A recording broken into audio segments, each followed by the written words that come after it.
ഇന്നൊരു പെർഫെക്റ്റ് ടേസ്റ്റും ആ ഒരു ടെക്സ്ചറൊക്കെ കിട്ടുന്ന രീതിയിലുള്ളൊരു സേമിയ പായസത്തിൻ്റെ റെസിപ്പിയാണ് ഞാൻ കാണിക്കുന്നത്.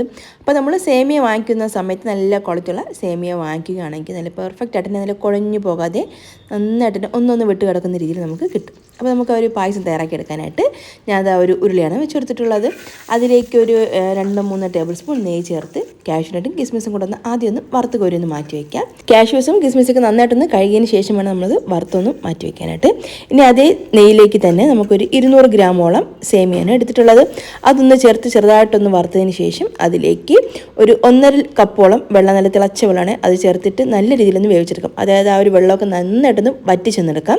വെള്ളം ഒന്ന് വറ്റി തുടങ്ങുന്ന വറ്റി ഫുള്ളായിട്ട് വന്നതിന് ശേഷം നമുക്കിതിലേക്ക് ഒരു 1.5 ലിറ്ററോളം പാല് ഞാൻ ഓൾറെഡി ഒന്ന് തിളപ്പിച്ച് വെച്ചിട്ടുണ്ടായിരുന്നു. അതിൻ്റെ ആ ഒരു പാല് നമുക്കിതിലേക്ക് പകുതി ചേർത്ത് കൊടുക്കാം. ഫുള്ളടുപ്പം ചേർക്കുന്നില്ല, കുറച്ച് ആദ്യം ഒന്ന് ചേർത്ത് നല്ല രീതിയിലൊന്ന് തിളപ്പിച്ചൊന്ന് കുറുക്കിയെടുക്കാം. ആ ഒരു സേമിയയിലേക്ക് ആ ഒരു പാലൊന്ന് പിടിച്ചു വരണം, ഒന്ന് കുറുകി വരുന്ന പാകമുണ്ടല്ലോ, അതുവരെ നമുക്ക് കൈവിടാതെ ഇതുപോലെ ഒന്ന് ഇളക്കി കൊടുത്തുകൊണ്ടേ ഇരിക്കണം. ഇനി നമുക്കിതിലേക്ക് ഒരു 1.5 കപ്പോളം പഞ്ചസാരയാണ് ഞാൻ ചേർത്ത് കൊടുത്തത്. മധുരത്തിനനുസരിച്ച് നിങ്ങൾക്ക് കൂട്ടുകയോ കുറയ്ക്കുകയൊക്കെ ചെയ്യും. പിന്നെ അവിടെ ഒരു 1.5 കപ്പ് പഞ്ചസാര ഇപ്പം ചേർത്ത് കൊടുക്കുന്നുണ്ട്.